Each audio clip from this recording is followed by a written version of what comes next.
Hey, folks. Have I told you about my favorite new podcast?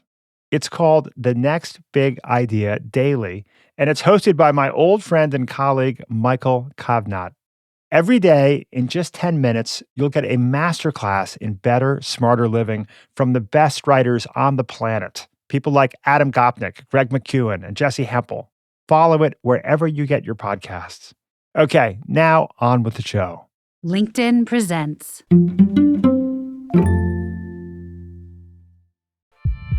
I'm Rufus Griscom, and this is The Next Big Idea. Today, a celebration of our five senses.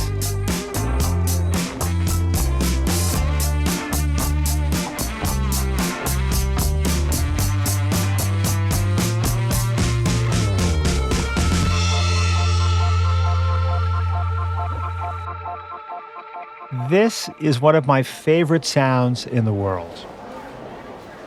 That's the ambient hum, the bustle, as my guest today, Gretchen Rubin, calls it, of the main concourse of Grand Central Station. Listen. Hear the hurried footsteps, the indistinct voices, the purr and thrum of people on the go. Hear how it all ricochets off the 120-foot ceiling and comes back down as a kind of babbling brook. We learned last week, talking with Paul Bloom, about the limitations of the human brain.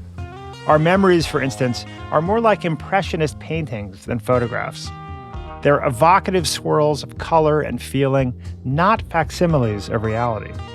What's more, our abilities to reason are stymied by cognitive biases, collective fallacies, poor information. But our senses, sight, smell, hearing, taste, and touch, they are astonishingly high fidelity, which is why more than a third of your brain is devoted to processing them. The world around us has the potential to bedazzle, to entrance, to trigger a state of rapture, if only we pay attention. But this paying attention business is not easy. Not easy for any of us. Not easy for Gretchen Rubin. So she decided to do something about it. She forced herself to get out of her head and into the world. That's actually the subtitle of her new book, Life in Five Senses: How Exploring the Senses Got Me Out of My Head and Into the World. She studied the art of perfume making, hosted ketchup taste test parties, and visited the Metropolitan Museum of Art every single day for a year and counting. Her new book encourages us to glory in our senses, to open our eyes, unplug our noses, take the noise-canceling AirPods out of our ears, and delight in the sensuous world around us.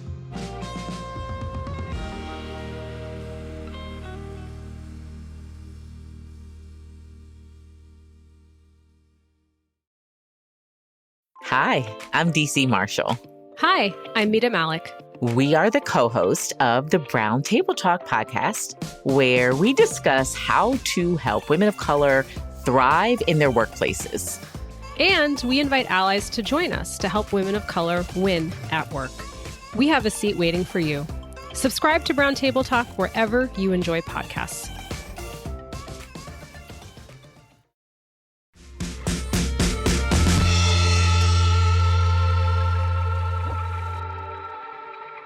Gretchen Rubin, welcome to the Next Big Idea podcast. I'm so happy to be talking to you. Gretchen, you have had a fascinating career. You were, it's fair to say, an ambitious young woman. You went to Yale Law School, became editor-in-chief of the Yale Law Journal. You went on to clerk for Supreme Court Justice Sandra Day O'Connor. And then you kind of swerved and you became a writer. And not just any writer, but the famed author of The Happiness Project, Better Than Before, The Four Tendencies, Outer Order, Inner Calm, which has sold millions of copies. Your podcast has been downloaded more than 220 million times, I believe. It's really quite an extraordinary track record of success in two extremely different fields. How do you think about that transition? Well, I went to law school for all the wrong reasons. I was somewhere I thought, well, I'm good at research and writing and it'll keep my options open and I can always change my mind later. And I really didn't know what to do with myself. I had a great experience in law, so I don't regret going. When I was clerking for Justice O'Connor, I had the idea for my first book. And before that, I had never thought of myself as a writer or seen a way forward for myself in writing. But once I had this idea, I just sort of felt a compulsion to go forward. At a certain point, I thought, I'd rather fail as a writer than succeed as a lawyer. So I need to take my shot. And I bought a book called How to Write and Sell Your Nonfiction Book Proposal and just followed the directions. And that was how I got started. Wow, that's incredible. I'd rather fail as a writer than succeed as a lawyer. That's an incredible revelation. But you failed to fail as a writer. Yes. You say in your latest book, Life in Five Senses, that you have a relentless quality, which is clearly a quality that drove you to success in both of these fields. And it also sounds like that relentless quality has also caused you to go on some of these sort of journeys of exploration. You say in your subtitle, how exploring the senses got me out of my head and into the world. So do you see this kind of relentlessness as both a gift that's been empowering in your life and also something that you work through? Yeah, exactly. Like so many things, it's both a bug and a feature. One of the things I realized as I was beginning to understand how I'd been overlooking the importance of my five senses is I thought, I'll be walking by the ocean and I won't see anything. I won't feel the sand beneath my bare feet because I'm so busy editing a paragraph in my head. Or I can't listen to an audiobook because my own thoughts just drown out the sound of the story. And I realized that, this relentlessness was something that I really liked about myself and was important to me, but I also needed to figure out how to get out of my head and into the world and how to give myself recess and a kind of play that I felt was missing. And I found that going through the five senses was a very concrete way to do that. Well, why don't we start with sight? One of the things that's always astonished me is how miraculously and distinctively human our experience of sight is. And you write about some of this. But, it's just astonishing to realize that objects themselves don't have a color. They give off light with varying wavelengths, and we see those wavelengths as colors. But the redness of the scarlet red, which I think is one of your favorite colors, it's really just what neuroscientists have been calling recently a controlled hallucination, right? That we have, right? That affect that if the actual apple is simply, an object off of which light bounces in a frequency that we read as red. And I think, as I understand it, this is an evolutionary adaptation to kind of being able to quickly identify attractive, nutritious fruits and vegetables. But, whatever it was, this astonishing beauty of, let's say, a field of flowers that might cause us to tear up or break out in goosebumps is a kind of collaboration between our brains and the reality out there. It's a celebration of humanness. When you realize this, that it's like we humans bring this kind of beauty to the table to a degree. Intellectually going into this, I knew that we all lived in our own unique sensory world. Like with the color, like what I see is not what you see. And there are many, many factors. There's our genetics, our upbringing, our association, our experiences. And so we really each live in our own worlds. And color is a great example where you need a brain, you need an eye, you need light, you need all these things to experience that, or else it's not really there. And that is just a very odd thing to realize. Well, in order to more fully celebrate your sense of sight, one of the things you did, which I think is just amazing, is you made a resolution to go to the Met, the Metropolitan Museum of Art, every single day. I gather you're still doing it. Have you seen everything? Did you get bored? What was that experience like? Well, I've always been very interested in repetition and how familiarity changes things and how things change over time. And I'm also the kind of person where I find it easier to do something every day or never rather than doing something sometimes or most days. So I really was very attracted to the idea of doing something every day. And I have to say, when I started, I thought this was a pretty idiosyncratic desire, but I've since learned that many people also feel this pull towards doing something every day, whether that's like going on exactly the same walk with their dog every day so that they can sort of watch the changing trees, or somebody did it to the same drugstore. And I'm like, I get that. There's so much going on in a very big drugstore. Like, I think that would be tremendously fun to visit every day. There'd be a lot to see, hear, smell, taste, and touch. So I wanted to do it at the Met. And what I found is that it just, the more I went, the more I wanted to go. And so after the year was over, I like couldn't imagine giving it up, because it really did become this kind of recess for my mind. Some people are like, oh, is this meditation? And I'm like, this is the opposite of meditation, because meditation is the attempt to discipline the mind. And this is my attempt to unleash my mind and just like play and have fun and not do anything in particular and just whatever I feel like. It's just very free and playful. But yeah, now I've been through the whole thing. I've walked through every room, looked in every case, read every sign. It changes all the time. What's on display changes all the time. There's new exhibits. Big parts of it will be closed for renovation without any announcement, as far as I can tell. I just show up one day and it's like, oh, gosh, well, you're not going to go back through those rooms for 3 years. So Wow. it changes much more than I realized. And the more you know, the more you notice. And the more familiar I become with the Met, the more I see. It just becomes deeper and more rich with every visit. And seeing is an art of sorts, or one. There are many ways of seeing. And you went to the Met with your friend Sarah Z, who's this extraordinary artist. I love her work, actually. Yeah. And, who happens to be married, I think, to the physician and biologist Siddhartha Mukherjee, who we had on the show recently. It's wonderful. Yes. Incredible couple. She gave you some suggestions about how to look at art differently, some little tricks we can all use. Yeah, she said, look for shifts in scale. So that's like in a Chinese landscape where you see the shifts in scale. Look for where things enter and exit a painting. Look for what's left empty. Look at things from very close up and then from far away. Squint so that you can see kind of the big shapes. Notice how every color changes every other color. That's one of my favorites. I love color. And so that was very interesting. Yeah, and so it was just fascinating to go with her, because she was seeing so many things that I did not see. And I like having sort of tools, or like kind of a concrete approach to try, because I think that makes it easier when you're like, okay, I'll go close, I'll go back, I'll squint. One thing that I did that was really interesting was I took some of my favorite works and went and bought postcards of them, and then went and looked at the postcard and looked at the actual object. And that's interesting, because you really notice different things in the postcard. And you can say, well, the postcard is kind of flattened, and that's true, but you can see it more completely, especially a larger thing when you look at a postcard. And so different things pop out at you. You can put it upside down and sideways, which also allows you to use it a different way. So again, that's another way to see, which is to look at the postcard and then compare the postcard to the actual item. So yeah, it's really fun to have these different ways of looking. And then I do things like more whimsical things. Like I have certain things that I just look for. Like I always look for swans. There's a lot of swans. I look for frogs. Almost no frogs. Where are all the frogs in the Met?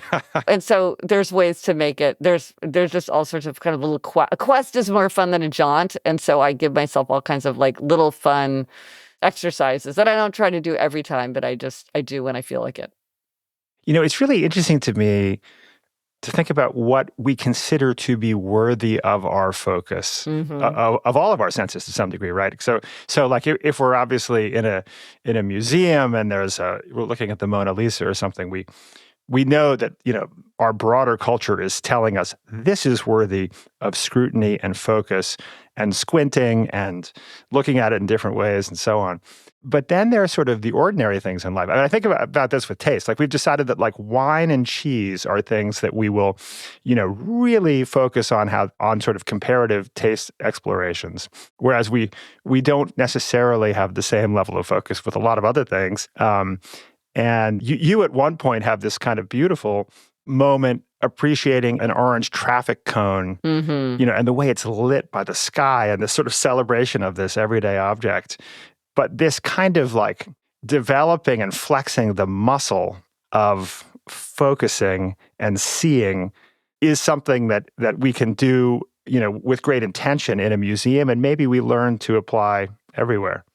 What's familiar is very easy to ignore. And I don't know about you, but when I look at pictures of the past, like of myself as a child, like I'm not interested in looking at the Eiffel Tower over my shoulder. I'm interested in like, what shoes were I wearing? Or, like, I remember that shirt, And I went around my apartment and did an album of now. I just took a picture of every room, the inside of the refrigerator, the pantry, my clothes closet, the street. Oh, wow. Because I thought, 30 years from now, I'll be far more interested in like, what did our kitchen look like? Yeah. Than I would be like, oh, what does the Grand Canyon look like? Because the familiar we love, but it's so easy to take it for granted. So how do you pay attention to it?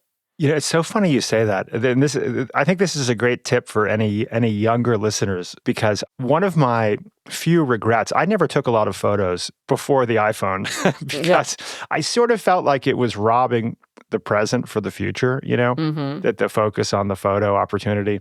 But what would I want a photo of? I mean, of course, it's lovely to have photos of friends, but those are out there. I'd love to have photos of all the places I lived. Yes. Because in our younger years, you often only live, particularly in college, it's like, for 1 year at a time, and even post-college, 1 or 2 years at a time. Yes. And so there are probably like a dozen places that I lived, and if I just had a kind of documentation of what those places look like, it would be just fascinating to me. So here's another tip for younger listeners.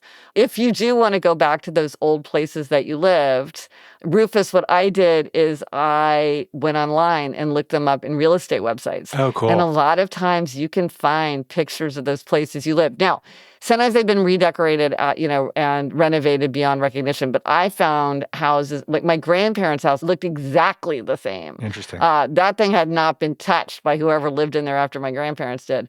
And then just the same thing, like where my husband and I lived, our first apartment, I looked it up and it's just, you forget like, oh, that's what that bathroom looked like. Or I forgot about where the kitchen was, or like where the doorway was. It's so fun because you're exactly right. At the time, we don't think it seems so unremarkable. Why would you go out of your way to make a memento of it? Yeah, and yet later, that stuff is fascinating. Well, thinking about tips for listeners in terms of how they can more deeply enjoy their sense of sight, one of my favorites was you recommended putting your phone in black and white, which I didn't even know you could do this, right? Mm-hmm. But you say that when you did this, it had a pretty dramatic impact on the way you interacted with your phone. Well, I mean, you were speaking earlier about like color and how color is a useful tool. It's not just something beautiful. It's actually very, very utilitarian. Yeah. And if you're using your phone, it's called grayscale when it's in black, white, and gray. It's just much less compelling. Like if you're looking at photographs or you're scrolling through things, it's like watching your parents' old tiny black and white television set. It's just not as fun. It's not as engaging. So it's much easier to put it down. So if you're a person who feels like it's hard to put down your phone, making it black, white, and gray will make it much easier not to use it because it's just less fun and more taxing. And what I found is that, it's like, have you ever been in a room with a stained glass window, and then when you look away from the stained glass window, everything else looks kind of grayed out because it doesn't have this like brilliant color lit from within? Yeah. The same thing with the phone. I realized like when my phone was on black, white, and gray, kind of the world looked brighter because it wasn't always in comparison with this like these brilliant, bright jewel tone photos. So then the world kind of seemed more brilliant. And what I like about this is, I think sometimes people are like, well, just leave your phone at home. But more and more, I think that's just not realistic. Like our phones are too useful.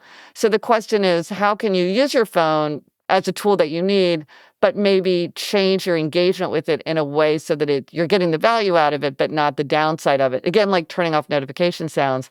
Do you need those notification sounds? Because if not, they're probably just distracting you and disrupting your train of thought. Try turning them off and see if that's a better experience or a worse experience. A lot of times we have more control over our sensory surroundings than we might realize. It's so interesting. I hadn't thought that. I'm a little bit of a tech fetishist, and of course, every generation of the latest smartphone, they boast about the new, ever more vivid, more saturated color experience. Mm-hmm. And it hadn't occurred to me that these like really substantial number of hours we're spending every day looking at these phones that have like hyper saturated color is having the unexpected effect of kind of draining color out of the world at large, which is sort of tragic. I'm going to try that. And I also like the idea of one of your tips is indulge in a splurge of color. Mm-hmm. We've had Ingrid Fattel-Lee on the Oh, show. I love her work. Love her work. Exactly. Aesthetics of Joy. And one of my favorite riffs of hers is she talks about chromophobia. This fear we have that color makes us look childlike, right? Like children are in bright colors and love bright colors, but if we are serious adults, well, we can wear grays and blacks and beiges and, to demonstrate our seriousness of purpose, right? But I think that, it's nice to give ourselves permission to defy that convention and, wear a little color and surprise each other. No, I absolutely agree. And I really do feel like color is one of the sort of the aesthetic expressions of everyday life, that it's a way, whether it's with nail polish or a pair of socks or a scarf, or like I bought a set of felt tip pens that were, instead of just the ordinary blue and black, they were like olive green and caramel brown and oxblood. Like that's a way to bring in a little bit of creativity and your own, and like putting your own creative spin on things. It's fun and it's very manageable. Yeah, and I wonder if the tide is kind of turning. I think it with is. color. I feel like more and more people are embracing really bold colors and like a lot of patterns, and I feel like color's coming back. That people are eager to embrace it. The 70s colorful stripes are coming back, which makes me happy Yes. because I have positive associations with that. My almost perfect wife thinks I have a backpack fetish, Gretchen, and I think she's right. Cotopaxi makes these backpacks that are just brightly colored, and I now see them everywhere. But it just makes me happy, like a little tropical explosion of color on a backpack. Yeah. Well, and that's a perfect example of like, even if you don't want to commit to head to toe in some kind of bright color, you could have a bright backpack, and that would just be something that makes you happy just because you love the color of it.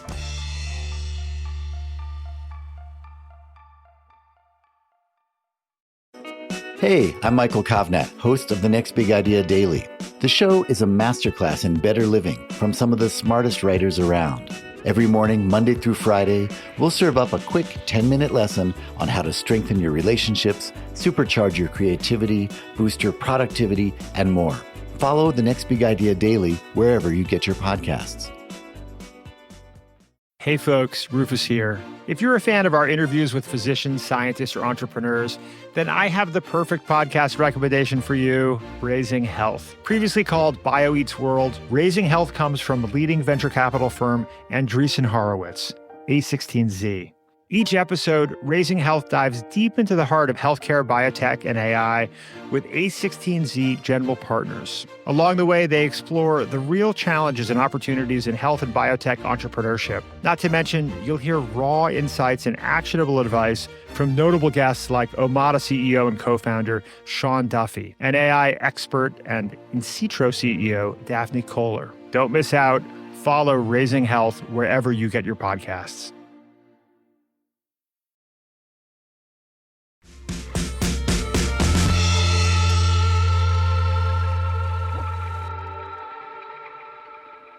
Let's talk about hearing. We learn in your book that humans can hear sounds at various frequencies between 20 hertz, which is a low rumble, and 20,000 hertz, a high-pitched squeak. And loudness is another variable measured in decibels from 0 to 85, which is about as much as we can take. Apparently, you, Gretchen, can hear much lower decibels than I can, because you say at one point, I'm quoting here, I have always loved sounds that border on silence. Wood ash dropping in the fireplace, the stately, noiseless movement of cats and swans, the whisper of hair falling when I get my hair cut. Well, first of all, this is just a beautifully written passage. I'm getting goosebumps here, and a poignant observation. Secondly, I don't think I've ever heard hair falling. Oh, well, you probably weren't paying attention. If you just listen to that little snip and that fall of hair. Yeah. Oh, well, you're right. Actually, now that you mentioned the snip, I mean, I have heard that almost impossible to hear, as you say, it's almost silent sound of wood ash dropping in a fire.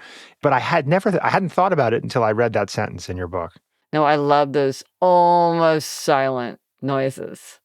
One of my very favorite sounds is the sounds of people talking.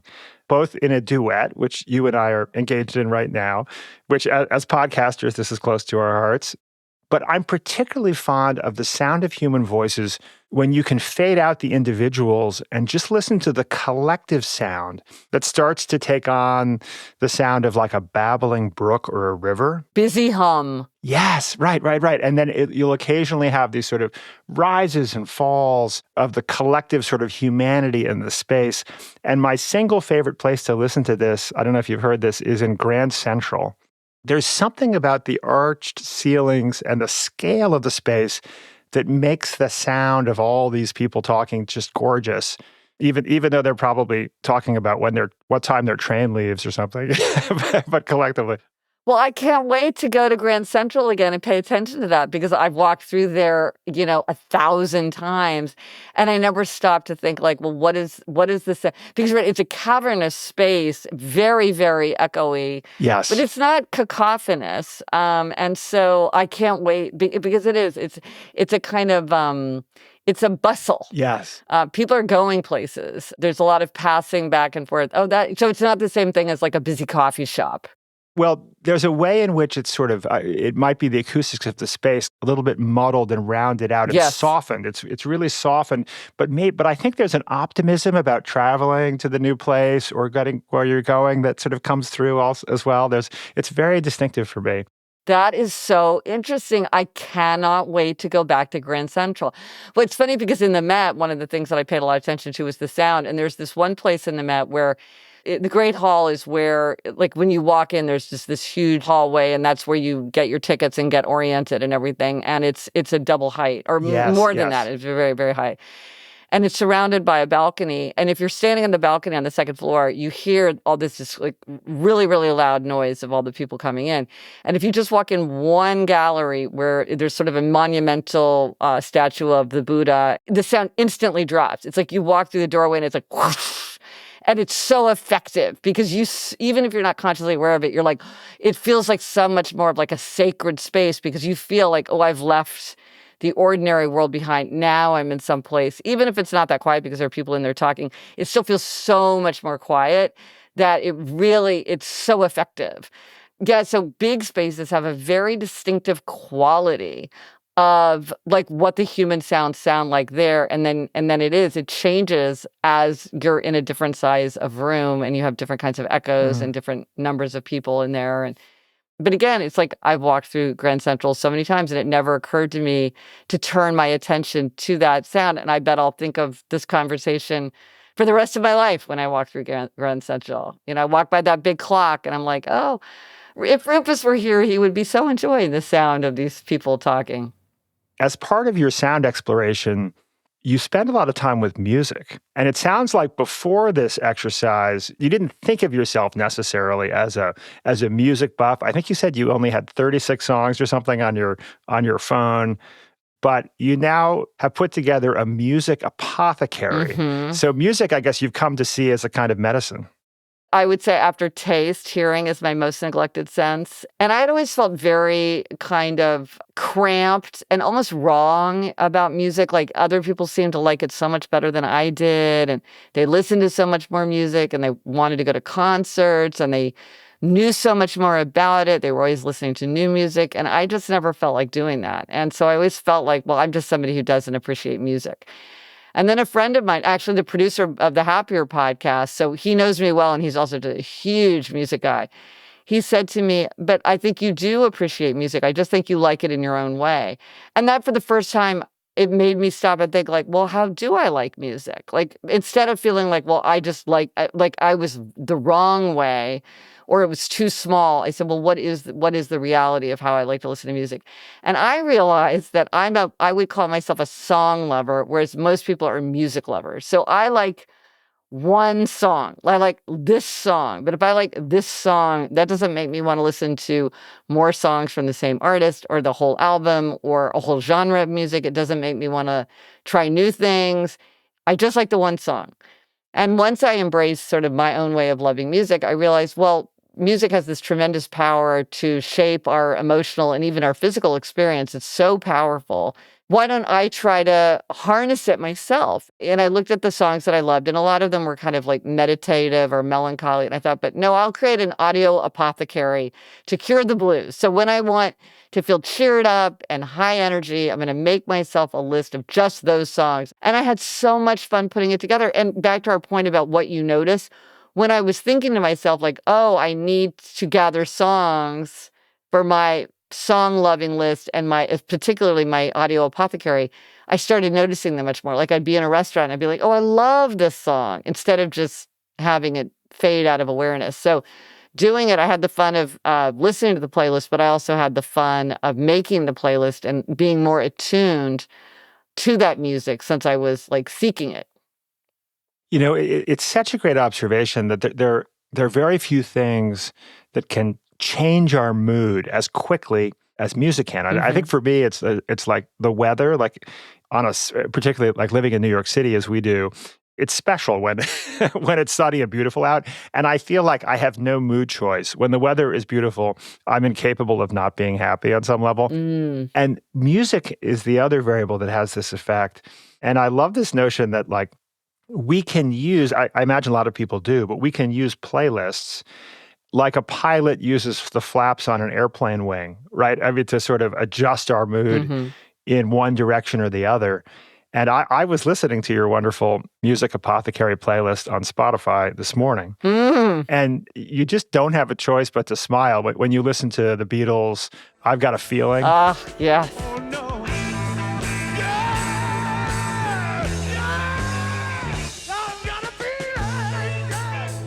I challenge anyone listening to listen to that song and not be in a good mood by the end of it. No, and there's something kind of mysterious about music because you're right. It's this incredibly powerful force. It helps us come into synchronization with other people. It plays a hugely important role in everything from like religion to work. And it's universal. All human cultures have music, but they don't really know why. There's a lot of different theories, but it's not clear exactly why music would be a universal part of human culture. But it is certainly, it makes like exertion feel less arduous, which is why all gyms play music. It helps people focus. That's why they often play. It's funny because this explains something to me because they often will play music in operating rooms. And and as somebody who's not into music and always wants silence to concentrate, this baffled me. And I have to say, if I was a medical person, I think that would be difficult for me. I would not want that. I would want silence. But clearly, for most people, I think it's because it helps people like stay energized, stay focused, and stay in rhythm with other people. Very powerful, very powerful. And so the fact that this has been, I guess, verified in studies, scientific studies, that music makes surgeons more focused and relaxed. So I think I definitely want my surgeons listening to music. Probably not to AC/DC, but something soothing, hopefully. But then it lowers the heart rates of patients, right? You write in the book. So we want music in hospitals. It improves the performance of athletes as well. Yeah. But here's the thing, though. I think with all these things, you have to think about yourself. So that's what the research shows. That's what suggests. But is everybody going to feel that way? I don't know. So again, it's like, well, your mileage may differ. Sure. So for instance, I was going in for an MRI and they were like, oh, do you want to listen to music? And I was like, no, music would make this more stressful for me. I don't want that. And they were really surprised. They're like, really? Most people want the music. And I'm like, absolutely not. Just because like research shows something doesn't necessarily mean that's going to be your own individual experience. Yeah. And I think realizing that we have all these differences, it can allow us to show more compassion to other people and also more compassion to ourselves. Because it's like, well, other people don't find this restaurant to be too loud, but I find it to be so loud I can't enjoy my food. It's like, okay, that's your experience. The final detail on hearing is you talk about your love for the sound of a snowplow. A snowplow, right? It's just sort of like occasionally kind of rumbling as it hits the street and then a quieter pushing of the snow. And I'd never thought about it, but I love that sound as well. Because I think it just reminds me of childhood and snow days, right? Which were just so magical. Yes, it's that association for sure. And also, if you need to get someplace, you're like, oh my goodness, good. The snowplows are coming. Like, because every once in a while you're like, oh my gosh, I've got like an urgent trip I need to make. And either way, the snowplows either mean leisure or, get it going about your business. Yeah. Well, talking about nostalgic associations with sensations, let's talk about smell, which I did take your quiz, Gretchen, and I know that smell is the sense that I least appreciate. Interesting. So I need help here. Now, Rufus, were you surprised by that, or were you sort of like, oh, yeah, that makes sense? I was not entirely surprised because, first of all, I think you say at some point, maybe all five senses are best applied to appreciating other humans. Mm-hmm. I'd say with the possible exception of smell, but you would disagree with me here. Maybe it depends on your spouse. My spouse smells wonderful, don't get me wrong. Well, it's funny. That's called our diplomatic odor. That is the smell we bring into the world with our shampoos and our deodorants and our mouthwash and our toothpaste. And right. I love that phrase. We don't all that often really smell other people. But yeah, your spouse first thing in the morning, I think, is when you really smell your sweetheart. There's certain smells that I love. I love coffee. Another thing I love, Gretchen, is the smell of a new can of tennis balls. Mm. And it's not just the smell, because sometimes we have a convergence of sensations, right? It's the smell, the feeling of opening it, the resistance of the metal. And actually, Gretchen, for this occasion, I have a fresh can of tennis balls. Oh, yay. I'm going to open it for you, and maybe you can smell it through the microphone. Yes. Here we go. But I think the sound of it's going to do it for you. Here, let's see. The pop. Yeah. And now. Everything about that is satisfying. And the smell, and I know I'm killing brain cells here. It's like some kind of weird chemical smell, but I don't know why. I just love it. So one of the exercises that I did in the book is I did a 5 senses portrait of my husband, Jamie. So for each sense, I wrote down 5 associations or memories that I had for him for each sense.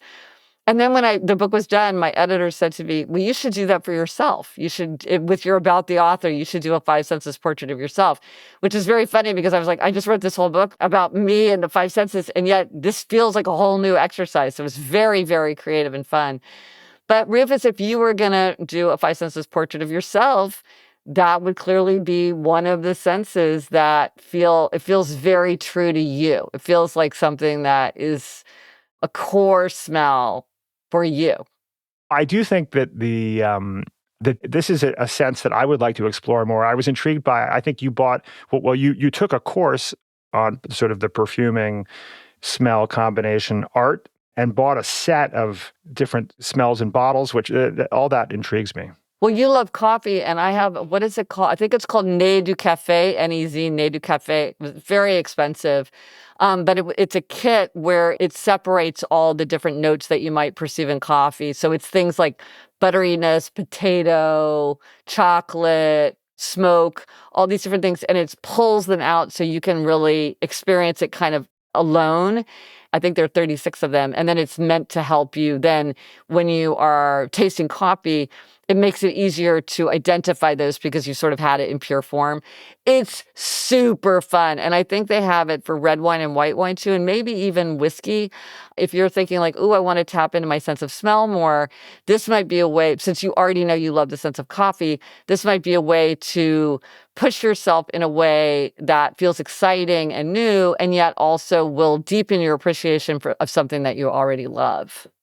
I also love your recommendation that we get scratch and sniff. Oh, I love books. scratch and sniffs. Which brings me back. I do remember those. And I think you said you and your sister found some old ones from your childhood, yes. And they still are delivering the scratch and the sniff. They're still, yes. I mean, pickle, birthday cake, yes. It's remarkable.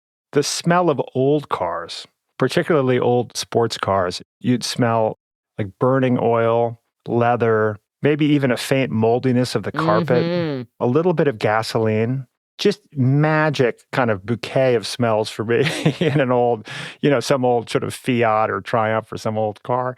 And though I welcome the new era of electric cars, and it's progress, we need electric cars, but I think the range of smells they offer is narrower. Well, isn't that interesting? And it's funny because people talk about the new car smell all the time, but I've never heard anybody talk about the old car smell. But you're right. It's a good example of how, like, sometimes with newness, a new way of doing things can rob us of some of the richness of the experience. And one of the things I think about is like, if you get takeout food, it might be really, really good food, but you don't have the smells of the baking and the grilling and the simmering odors that will kind of whet your appetite and kind of deepen the experience of what it's going to be like to eat that food.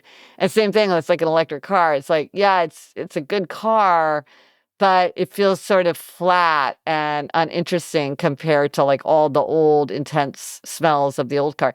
And listen to you talk, Rufus. I mean, I feel like you're like me realizing that I'm a music lover. You sound like you do have very powerful connections to smell, maybe not lots of smells, but maybe for you, there's like me with my audio apothecary. Maybe for you, there's like 20 smells that are like the smells that always make you happy. And then a lot of times you don't even need to smell them. You can just call them up in your memory, like the smell of your grandparents' kitchen or something like that. Yeah. I can smell that smell even without physically smelling it. I can evoke it in my mind. So that might be a fun exercise for you, is kind of the smells that you can think of give you a little lift of happiness. Yes. No, I like that a lot. And my favorite new term is retronasal olfaction. Oh, yeah. We all do it. This was new information for me, that we can smell through the inside of our mouth. Yeah. Right? And flavors, I guess the word flavor means a combination of taste and smell. Yeah, and you can test this yourself very easily. Like, just take something that has a very strong, complex flavor, like a Jelly Belly. And if you plug your nose and pop it in your mouth, you'll just taste like some of the five basic tastes, which is sweet, salty, sour, bitter, and umami. It's like with a Jelly Belly, you would taste, if your nose is plugged, you would taste it very, very sweet. But then if you unplug your nose, all of a sudden it will kind of burst into complexity. So it'd be like cherry or pina colada or root beer or whatever, because you need your nose to pick up all these different. Or like vanilla is a smell. It doesn't even have a taste. It affects flavor through smell. Yeah. So they're very bound together. I think a lot of people saw this during COVID, because many people realized they had lost their sense of smell only because it affected their sense of taste. They noticed the taste before they noticed smell, but it was because those two are so bound together. Well, that's a great segue to taste, which I think is fascinating, as you mentioned, like our desire as a species for new tastes drove the spice trade. Mm-hmm. We've had people crossing oceans on wooden sailboats, risking life and limb just to get pepper and salt and this incredible explosion of different tastes from the East. Back in the day, if they had seen that people were walking through a fast food restaurant and just like grabbing up as many packs of salt and pepper as they wanted, they would have been for free, dumbfounded, because this was precious, very, very precious. Yeah, and you were worth your salt because people were paid in salt and sacks of salt. It was so valuable, right? Meanwhile, my grandmother used to say, sometimes there's nothing that tastes better than a peanut butter and jelly sandwich. Mm-hmm. I would add with toast. Like if you toast it, it's even better because the peanut butter starts to melt. So taste, I think, for me, is a strength or an area of focus, I would say. I'm very interested in. It's one of your appreciated senses. Yes, exactly. Appreciated sense.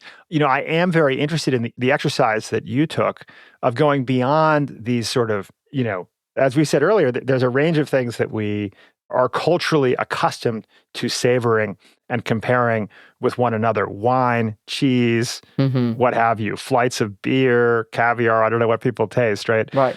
But what about potato chips? What about ketchup? And so you did this with friends as an experiment. I mean, it would never occur to me to squeeze out 3 different types of ketchup. Oh, I think it's so fun. It's such an excellent exercise to do. Yeah, because we don't usually compare these things one right after another. And it's very fun. Everybody has a lot to say. And you notice so much more, like varieties of apples or varieties of, or like even something like coffee. It's like they say there's all this different kind of coffee. Can you taste the difference? It's just a really fun thing to do with other people. And it's kind of a nice exercise because a person of any age could do it. You could do it at work. I love taste comparisons.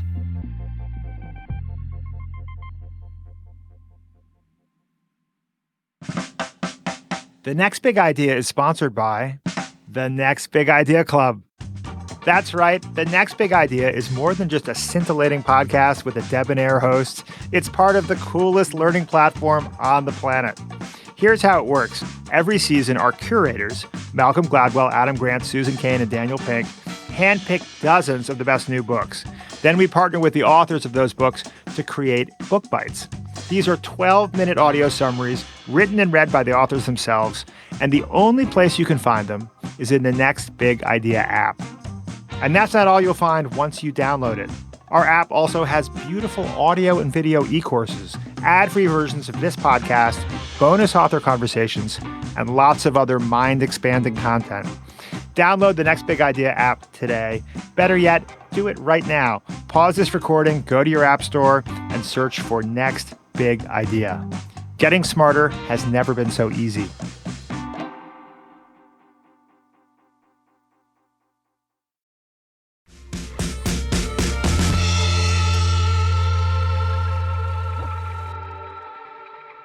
Well, last but not least among our senses, we have touch.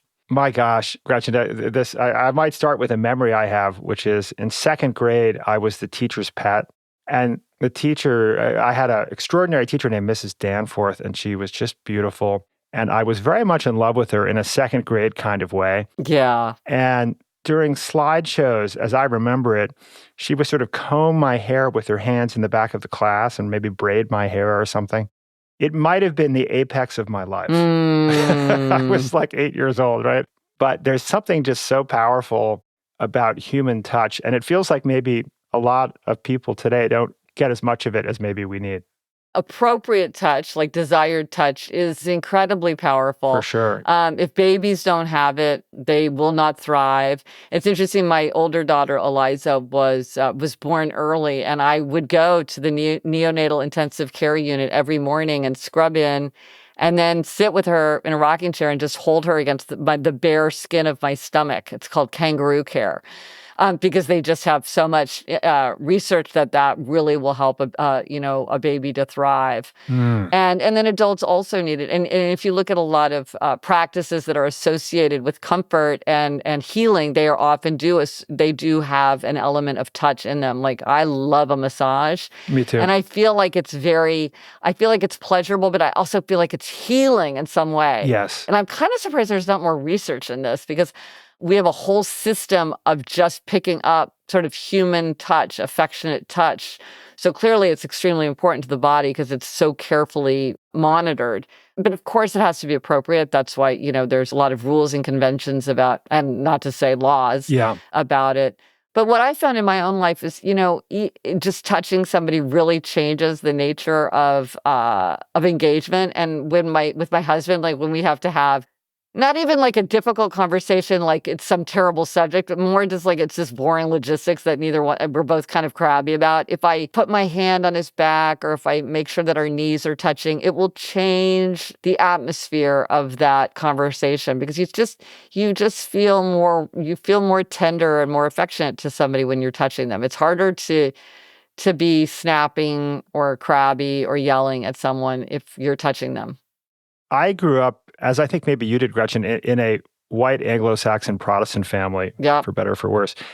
And particularly on my mother's side, there was a culture of, a lot of love and affection, but a hug was a shoulder squeeze. Mm-hmm.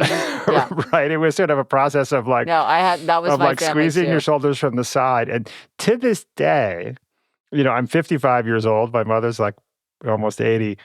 I have to sort of break through the shoulder squeeze to actually have a full hug with my wonderful, loving, affectionate mother. And it's cultural. Yeah, it is. Right? It's like there are many different cultures when it comes to, how we interact physically. Yeah, no, that's very true. You're exactly right. My upbringing is the same. With my parents and my sisters, I almost never touch them. It's like so briefly when I see them for the first time after being away, and then so briefly when I'm leaving. I mean, I remember once when I was in the depths of despair, some kind of like college crisis, who even knows what it was, but it's like I put my head in my mother's lap, and I still remember that because that was just like, oh my gosh. But I definitely feel like the affection was there and the love was there. I definitely, being with a high touch person like my husband, I definitely feel the advantage of it. He's definitely brought me over to his side of things. And now I'm a big, I love to reach out and touch people that I love. Well, it's funny. though my mother was a shoulder squeezer as a hugger. My father was a big bear hugger, and continues to be. And I've found in my friendships with old friends that we have annual trips and get together, and that I've kind of made a point of just being a hugger, hopefully always appropriately, And I found myself, young boys, I used to work at a summer camp, and boys ages 8 to 14 or whatever are constantly like wrestling. And it's partly because I think they don't kind of like hang out in each other's arms the way girls do. There's a different code as a boy. But that wrestling and kind of roughhouse, what we used to call roughhousing, was really critical to the experience of boys kind of connecting. And I found myself just last few years on this annual trip with some old college friends, like getting in the mode of kind of like tackling them with pillows and sort of sort of like a hug roughhouse, thing. And we're like 55 years old, right? I know it sounds ridiculous, but I just feel like there's something really primal there. That's like, you watch like monkeys grooming one another, right? Oh, yes. Oh, there's so much fascinating research on monkeys and grooming. Yes. Well, and I too am a big fan of a massage, but this is a binary thing. I have plenty of friends who don't like a massage. No, exactly. Yeah. Well, funnily enough, Jamie doesn't like a massage. Oh, that is surprising, right? Yeah. Yeah. So, I mean, again, there's no one way, there's no right way, there's no one tool fits every hand. We're all different. So you have to say to yourself, would this be a big treat that would calm me down? Or is this something like, no, I don't want it? Yeah. Well, any other tips for our listeners in this, in the area of touch? One thing is just to pay attention. I mean, again, I've been astonished by sort of the wide range of what people like and what people don't like, and my own preferences, which I didn't pay attention to. So I had never realized how much I love to peel a hard-boiled egg, and like I love doing that, or like playing with tinfoil. I love doing that. But then there are things that are very polarizing, like silky. Some people, it turns out, like get the creeps from anything silky. They really don't like anything silky. Whereas people like me, I really like silky.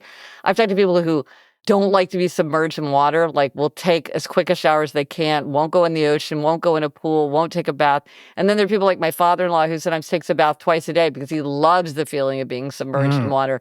And so again, it's I think sometimes people are like, well, this is the way you should do it, or this is the right way. And it's just like, we're all so different. And so it's really about how to figure out how to tap into the senses in the way that's right for you and can make you happier. Well, Gretchen, thank you so much for this book and for this conversation. Oh, well, thank you. I so enjoyed it. Yeah, no, just such a pleasure.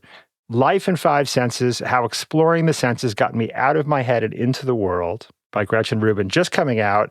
And it's a great pleasure to read. And your website is also really inspiring for me as someone in the business. It's oh, thank you. It's really well done. The quiz, the whole thing. It's you can smell the bacon when you see the bacon image and so on, and the lavender or whatever that is there. Well, Rufus, I'll think of you every time I walk Grand Central. I'm sure for the rest of my life. I've enjoyed this conversation so much.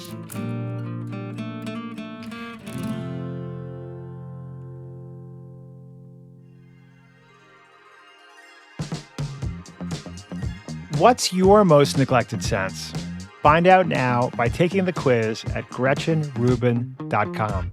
I also highly recommend Gretchen's Feel Good playlist, which you can find by going to Spotify and searching for Gretchen Rubin's Audio Apothecary.